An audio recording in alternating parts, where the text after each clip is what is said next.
Hello प्यारे बच्चों, आज हम क्लास 8 कक्षा 8 भाषा भारती हिंदी विशिष्ट के पाठ 12 लेसन 12 याचक और दाता के क्वेश्चन आंसर को सॉल्व करेंगे। याचक का अर्थ होता है मांगने वाला और दाता का अर्थ होता है देने वाला।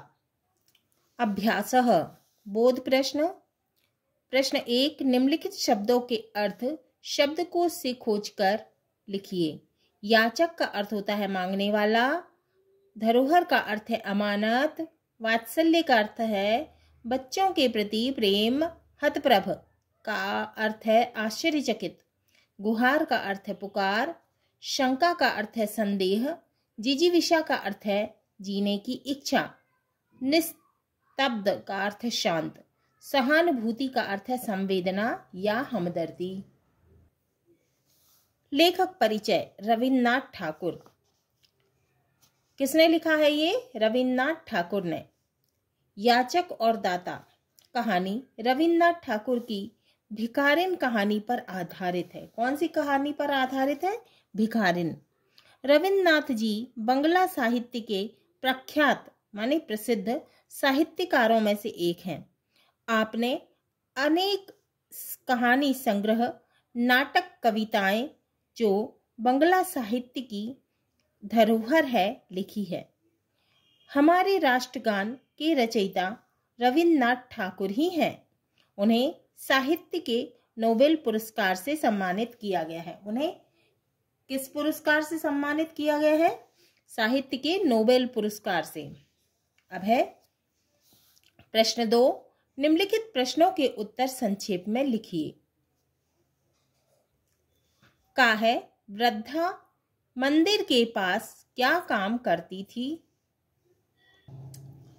उत्तर है वृद्धा मंदिर के पास फूल बेचने का काम करती थी। खा सेठ बनारसी दास के यहाँ किन लोगों की भीड़ लगी रहती थी? सेठ बनारसी दास जो थे उनके घर में किन लोगों की भीड़ लगी रहती थी? तो उत्तर है सेठ बनारसी दास के यहाँ जरूरतमंद लोगों की भीड़ लगी रहती थी। तो जो सेठ बनारसी दास थे तो उनके घर में जरूरतमंद लोगों की भीड़ लगी रहती थी। गा सेठ जी ने अपने बच्चे की पहचान कैसे की? उत्तर सेठ जी ने अपने बच्चे की पहचान उसकी जांघ पर लाल रंग का चिन्ह देखकर की। इंगा बच्चा फिर बीमार क्यों पड़ गया? उत्तर बच्चा वृद्धा माँ को अपने पास ना पाकर उसके वियोग में फिर से बीमार पड़ गया। जो बच्चा था वो अपनी बूढ़ी माँ को अपने पास ना पाकर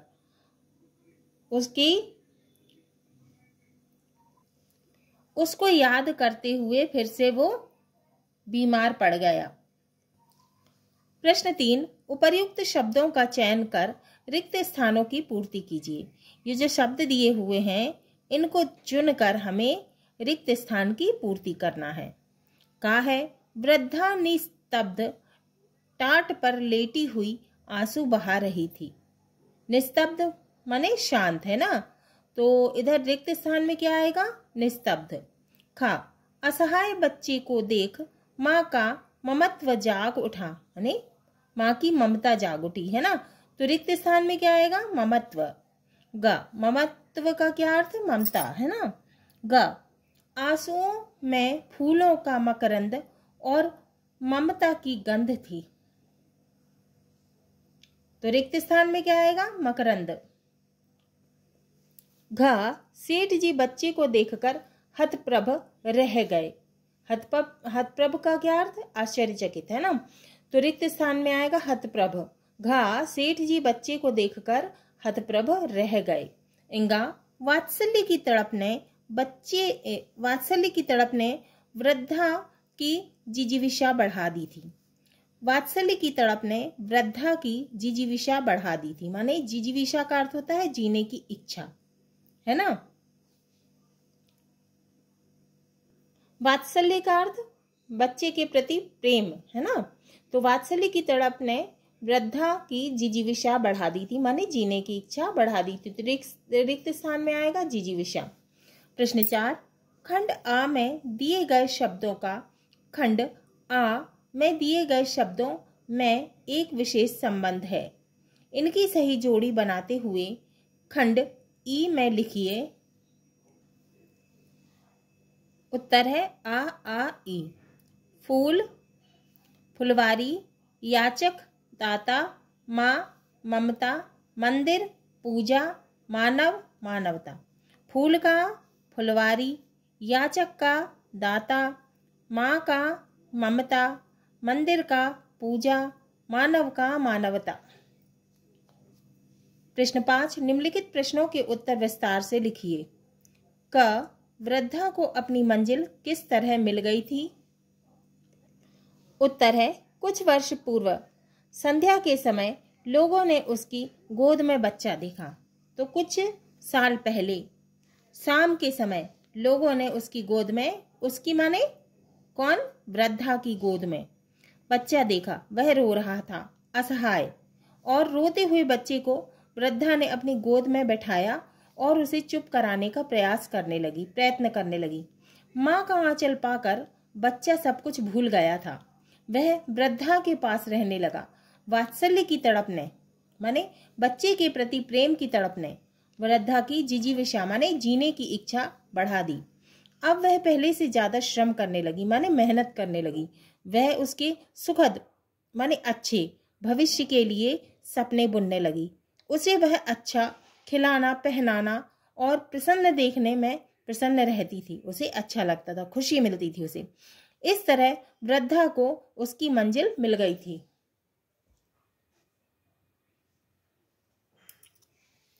कुछ वर्ष पूर्व संध्या के समय लोगों ने उसकी गोद में बच्चा देखा। वह रो रहा था, असहाय, और रोते हुए बच्चे को वृद्धा ने अपनी गोद में बिठाया और उसे चुप कराने का प्रयास करने लगी। ममता का आंचल पाकर बच्चा सब कुछ भूल गया था। वह वृद्धा के पास रहने लगा। वात्सल्य की तड़प ने वृद्धा की जिजीविषा बढ़ा दी।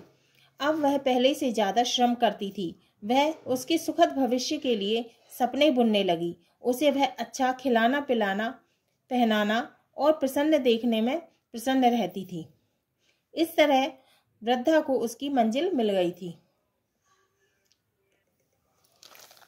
दूसरा प्रश्न है, मोहन कौन था? वह वृद्धा के पास कैसे आया? उत्तर, मोहन सेठ बनारसी दास का पुत्र था, माने बनारसी दास का बेटा था, जो कि 7 वर्ष पूर्व माने 7 साल पहले मेले में खो गया था।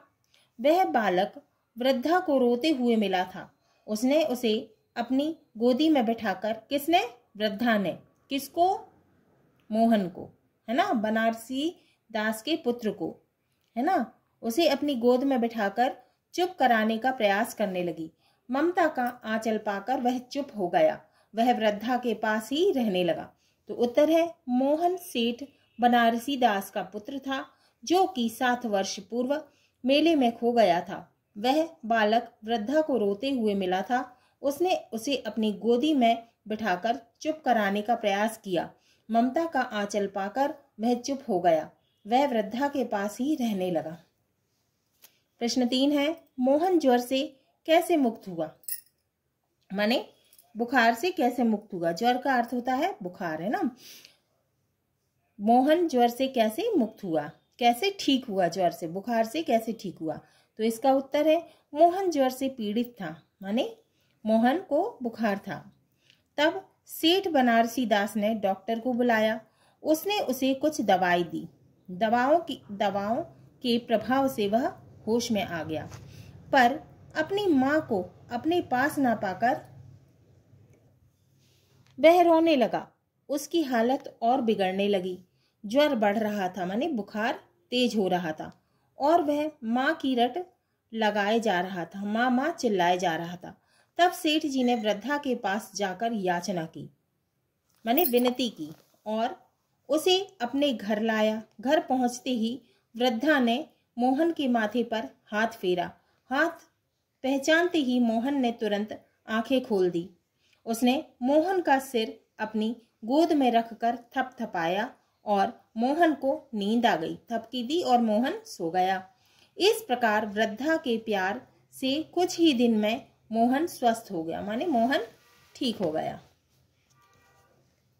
चौथा, सेठ याचक था और वह दाता, माने सेठ कौन था? मांगने वाला, और दाता कौन थी? वृद्धा, बूढ़ी माँ। इस वाक्य का आशय स्पष्ट कीजिए। सेठ याचक था और वह दाता, इस वाक्य का आशय स्पष्ट कीजिए। तो उत्तर है सेठ याचक था और वह दाता, क्योंकि जब वृद्धा माँ मोहन के स्वस्थ होने पर वापस लौटने लगी तो सेठ जी ने उसे रोकना चाहा, पर वह नहीं मानी और अपनी हांडी को भी मोहन के लिए सेठ को वापस कर दिया। वृद्धा सेठ जी की धरोहर मोहन को, जिसे उसने पाल पोस कर बड़ा किया था, सेठ जी के यहाँ छोड़कर लाठी टेकती हुई झोपड़ी में लौट आई। उसके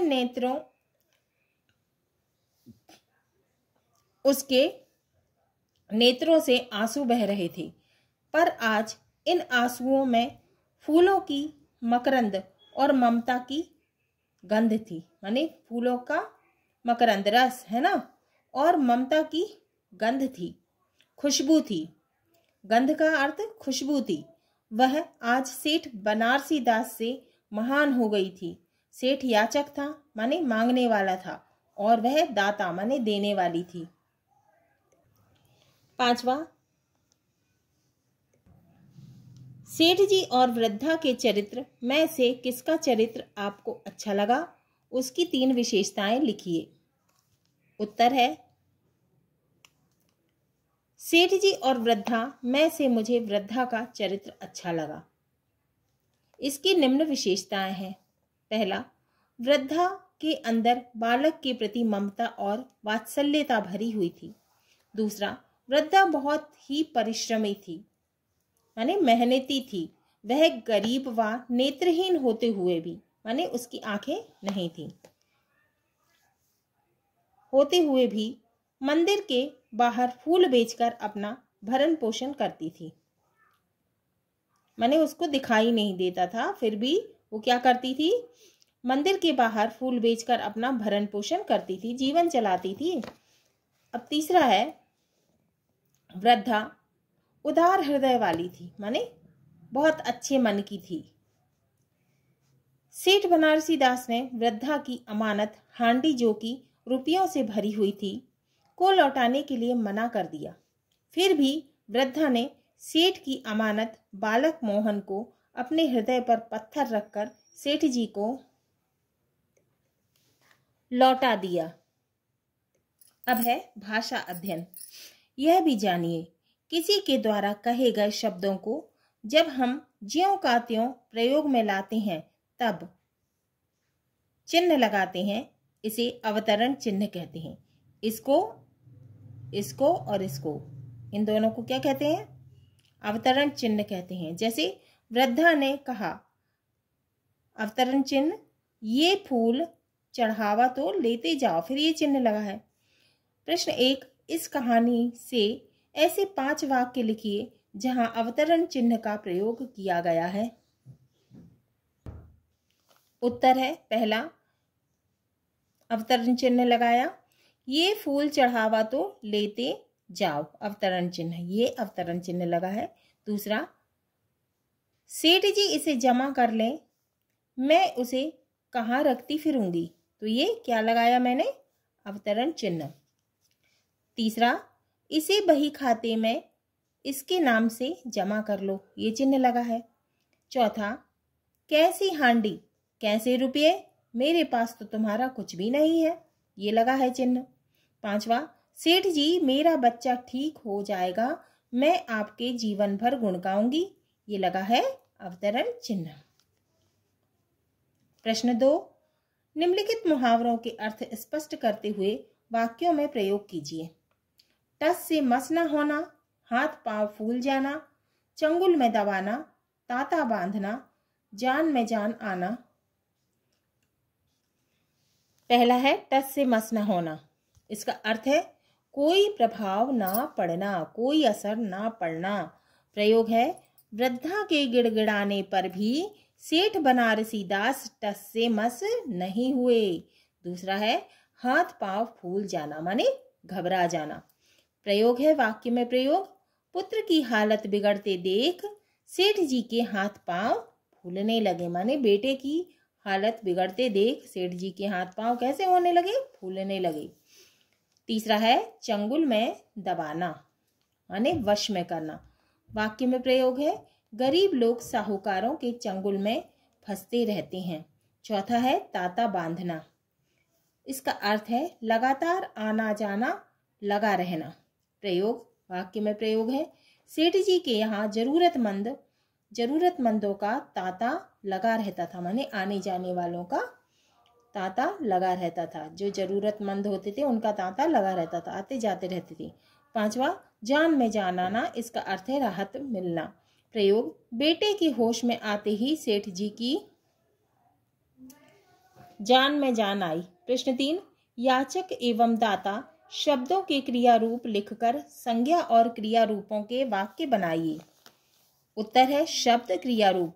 याचक याचना करने वाला, दाता दान देने वाला। प्रयोग है, याचक सेठ वृद्धा के सामने याचक बन गया। दाता भगवान सभी का दाता है। दूसरा, याचना करना, वृद्धा सेठ के सामने अपने पुत्र की जान के लिए याचना करने लगी। दान करना, दान करने से पुण्य मिलता है। प्रश्न 4, दुखिया शब्द के दुख शब्द में इया प्रत्यय लगा है। कौन सा प्रत्यय लगा है? इया। दुख धन इया दुखिया, दुख में इया जोड़ दिया, क्या हो गया? दुखिया। इसी प्रकार इया एवं वाला प्रत्यय लगाकर शब्द बनाइए। तो दुख धन इया दुखिया, धन धन इया धनिया, बन धन इया बनिया, खट धन इया खटिया, पुड़ धन इया बुढ़िया, घट धन इया घटिया। अब ऐसे ही फल वाला, फल में वाला जोड़ दिया फल वाला, दूध में वाला जोड़ दिया दूध वाला, मिठाई में वाला जोड़ दिया मिठाई वाला, सब्जी में वाला जोड़ दिया सब्जी वाला, चाय में वाला जोड़ दिया चाय वाला, ठेले में वाला जोड़ दिया, क्या हो गया? ठेले वाला। घट धन इया घटिया, धन धन इया धनिया, बन धन इया बनिया, खट धन इया खटिया। वाला, वाला प्रत्यय लगाया। दूध धन वाला दूध वाला, ठेले धन वाला ठेले वाला, सब्जी धन वाला सब्जी वाला, चाय धन वाला चाय वाला। प्रश्न 5, इसी प्रकार आ और वा उपसर्ग लगाकर शब्द बनाई। अब हमें क्या उपसर्ग लगाना है? आ और वा, आ और वी, है ना? आ और वी। आ धन संभव असंभव, आ धन योग्य अयोग्य, आ धन शुद्ध अशुद्ध, आ धन मान्य अमान्य। क्या उपसर्ग लगाया हमने? आ में संभव जोड़ दिया असंभव, आ में योग्य जोड़ दिया अयोग्य, आ में शुद्ध जोड़ दिया अशुद्ध, आ में मान्य जोड़ दिया अमान्य। अब हमें क्या लगाना है? वी उपसर्ग लगाना है। वी धन योग वियोग, वी धन भाजित विभाजित, वी धन चार विचार, वी धन राम विराम, वी धन कार विकार। प्रश्न 6, निम्नलिखित गद्यांश को पढ़कर नीचे लिखे प्रश्नों के उत्तर लिखिए। एक दिन, अब हम क्या करेंगे कि गद्यांश को पढ़ेंगे और इसमें से जो है प्रश्नों के उत्तर लिखेंगे। गद्यांश को पढ़कर प्रश्नों के उत्तर लिखेंगे। एक दिन सिद्धार्थ बगीचे में बैठे थे। अचानक उनके सामने तीर से बिधा हुआ एक घायल हंस गिरा। सिद्धार्थ कौन? भगवान महात्मा बुद्ध, है ना? महात्मा बुद्ध, है ना? एक दिन सिद्धार्थ बगीचे में बैठे हुए थे। अचानक उनके सामने तीर से बिधा हुआ एक घायल हंस आ गिरा। सिद्धार्थ ने उसे प्यार से उठाया, घाव पर मलहम लगाया। तभी उनका चचेरा भाई देवदत्त आ पहुंचा। कौन आ पहुंचा? चचेरा भाई देवदत्त। उसने हंस मांगा। सिद्धार्थ ने हंस देने से मना कर दिया। विवाद राजा के दरबार तक जा पहुंचा। देवदत्त का कहना था कि उसने हंस का शिकार किया है, इसलिए हंस उसका है। सिद्धार्थ ने कहा कि मैंने हंस के प्राणों की रक्षा की है, इसलिए हंस पर मेरा अधिकार है। राजा ने न्याय करते हुए कहा जबकि मारने वाले से बचाने वाला बड़ा होता है। मारने वाले से कौन बड़ा होता है? बचाने वाला। अतः हंस पर सिद्धार्थ का अधिकार बनता है। राजा ने सिद्धार्थ को हंस दे दिया। किसे दे दिया? राजा ने सिद्धार्थ को हंस दे दिया। राजा ने किसको हंस दे दिया? सिद्धार्थ को। इस गद्यांश का उपर्युक्त शीर्षक दीजिए। अब हमें इसका शीर्षक बताना है। तो उत्तर है, इस गद्यांश का उपर्युक्त शीर्षक मारने वाले से बचाने वाला बड़ा होता है। बा, घायल हंस को किसने उठा लिया? किसने उठाया था? सिद्धार्थ ने। तो इसका उत्तर है, घायल हंस को सिद्धार्थ ने उठा लिया था। ई, देवदत्त हंस को क्यों मांग रहा था? उत्तर है, देवदत्त हंस को इसलिए मांग रहा था क्योंकि उसने ही हंस का शिकार कर उसे नीचे गिराया था। ई, राजा ने क्या कहते हुए हंस सिद्धार्थ को सौंप दिया? क्या कहा था राजा ने? तो इसका उत्तर है, राजा ने कहा मारने वाले से बचाने वाला बड़ा होता है, और हंस सिद्धार्थ को सौंप दिया। समझिए का परिश्रम ही हमारी पूंजी है। परिश्रम क्या होता है? मेहनत, है ना। तो परिश्रम ही हमारी पूंजी है, संपत्ति है। ख, वह परिश्रमी व्यक्ति है, माने वह कैसा व्यक्ति है? मेहनती। परिश्रमी माने मेहनती।